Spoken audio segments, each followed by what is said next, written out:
Welcome everyone to this exploration of Psalm 23, one of the most beloved and recited psalms in spiritual literature. Today we will delve into the metaphysical and esoteric meanings embedded within this ancient text, revealing its deeper spiritual significance.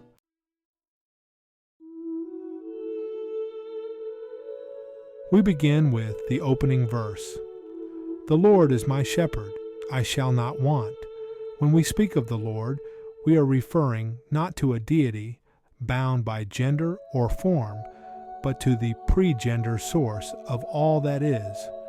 The word Lord in this context can be understood as the divine presence, the infinite and all-encompassing source that transcends our human concepts of male and female. This source is both mother and father, the creative force from which all life springs and to which all life returns. The metaphor of shepherd here symbolizes guidance, care, and protection. In the ancient world, a shepherd was responsible for the well-being of the flock, ensuring that each sheep was safe, nourished, and guided along the right path. Similarly, the divine source shepherds our souls, leading us toward our highest good and ensuring that we are provided for in every way, physically, emotionally, and spiritually. The phrase "I shall not want" speaks to a state of divine abundance. It is an affirmation that when we align ourselves with the divine source, we are in a state of complete sufficiency. There is no lack, no need, because the source provides all that is necessary for our well-being and spiritual growth. It is a reminder to trust in the divine, knowing that our every need will be met in perfect timing.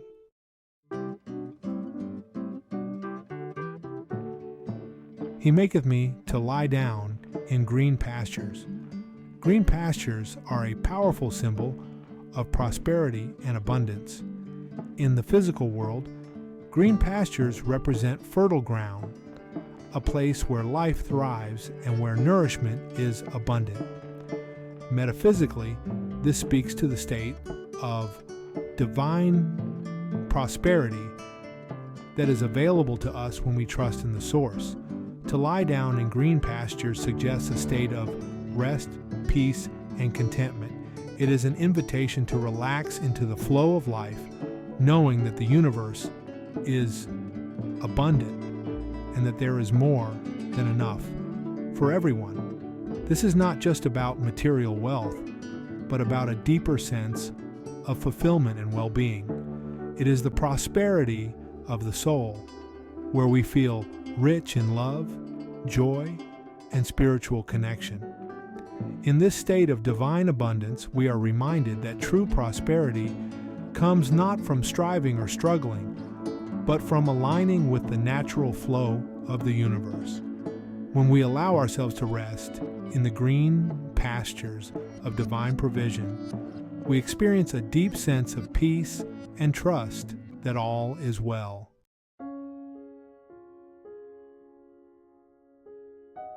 He leadeth me beside the still waters. He restoreth my soul. He leadeth me beside the still waters. He restoreth my soul. Still waters represent the calm and tranquil state of mind that comes from spiritual alignment. Water is often a symbol of emotions and the subconscious mind. And when these waters are still, it indicates a state of inner peace and serenity. To be led beside the still waters is to be guided to a place of inner calm, where the turbulence of the mind and emotion is soothed, and we can connect with the deeper eternal part of ourselves, the soul. This is the place where true healing and restoration occur. He restoreth my soul speaks to the rejuvenating power of the divine source. In this stillness, our soul is restored to its original state of wholeness and purity. It is a reminder that no matter how lost or weary we may feel, the divine is always there to guide us back to our true nature, where we can experience the fullness of life.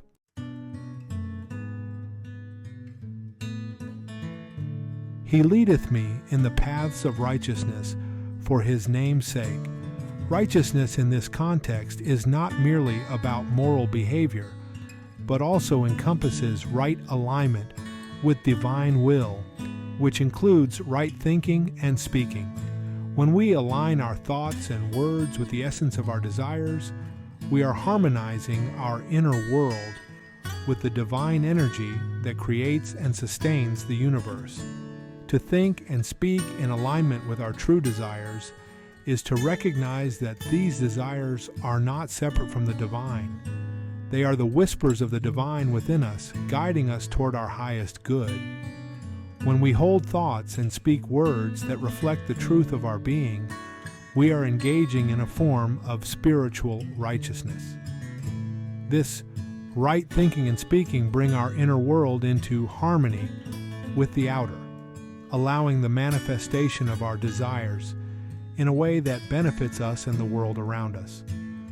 For his name's sake refers to the authority and power of the divine. The name of God, at its core, represents the nature of the divine, an infinite and all-encompassing essence that is beyond all dualities.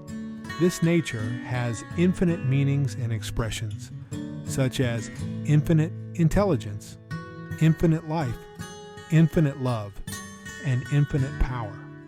Importantly, this divine nature is without opposition. It is the singular, omnipresent reality that permeates all of existence. When we align with this nature through right thinking, speaking, and acting, we are empowered to walk the path of righteousness. We recognize that the desires we hold are an expression of the divine within us, and as we align with them, we fulfill our purpose in a way that is blessed and supported by the entire universe.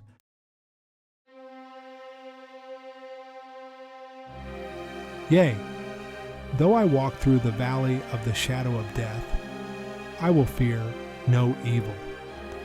The valley of the shadow of death is one of the most evocative phrases in this song. Metaphysically, this valley represents the world of effects and the senses, the realm of the ego, where fear and illusion often hold sway. It is the illusion of the ego where we are tempted to believe in the reality of separation, lack, and death. This valley is not the ultimate reality. It is a shadow, an illusion cast by our limited perception. The shadow of death refers to the false belief in the finality of death and the power of fear. But as we walk through this valley, we are reminded that it is just that, a shadow, an illusion that cannot harm us when we are anchored in the truth of our eternal, divine nature. I will fear no evil is a powerful affirmation of faith. When we recognize the illusory nature of the valley, we can walk through it without fear, knowing that the divine source is with us, guiding and protecting us. We are not alone in this journey. The presence of the divine surrounds us, ensuring that no harm can come to us as long as we remain aligned with the truth of who we are.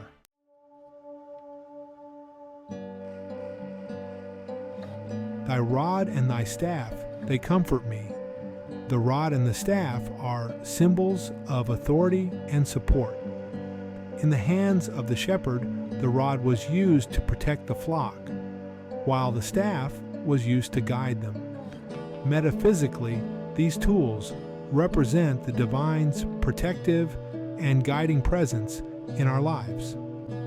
The rod symbolizes the power of divine authority, the ability to ward off negativity and protect us from harm.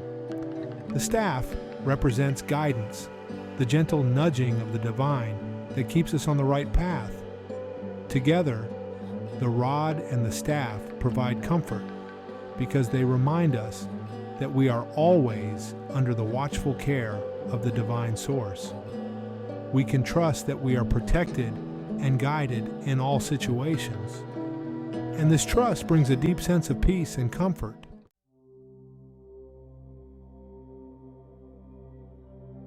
Thou preparest a table before me in the presence of mine enemies. The table is a symbol of divine provision and abundance, even in the presence of challenges and adversities. Represented here by enemies, the divine source provides for us. This verse speaks to the idea that no matter what difficulties we face, we are always supported and provided for by the universe. In the esoteric sense, the enemies are not necessarily external forces, but can represent our own fears, doubts, and limiting beliefs. Even in the midst of these inner challenges, the divine source prepares a feast for us, a banquet of love, wisdom, and spiritual nourishment that sustains us through any trial. Shuo. Pause 5. Imagine a cup being filled to the brim and then overflowing. This is the imagery evoked by the phrase, "My cup runneth over." It speaks to the boundless abundance and blessings that come from living in harmony with the divine source. When our lives are aligned with our true purpose, we are not just provided for, we are given more than enough. This overflow is not just material wealth, but an abundance of love, joy, and spiritual fulfillment.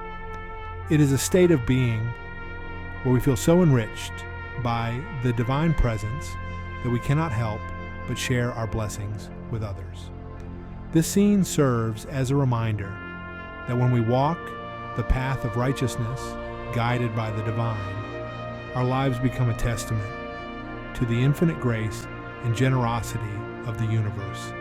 Our cup truly runneth over, spilling into every aspect of our existence, bringing peace, joy, and fulfillment. No alms. Pause 5. Surely goodness and mercy shall follow me all the days of my life, and I will dwell in the house of the Lord forever. This powerful statement encapsulates the essence of divine promise and unwavering faith. To be followed by goodness and mercy means to be enveloped in a perpetual state of grace, where every step we take is guided by love and compassion. It is a comforting assurance that no matter the trials we face, we are never alone. The divine presence walks with us, ensuring that our journey is marked by kindness and benevolence. Dwelling in the house of the Lord signifies a spiritual abode, a place of eternal peace and communion with the divine. It is a promise of everlasting sanctuary, where our souls find rest and fulfillment. This scene reinforces the message that when we trust in the divine, our lives are blessed with an unending flow of goodness and mercy, leading us to our eternal home.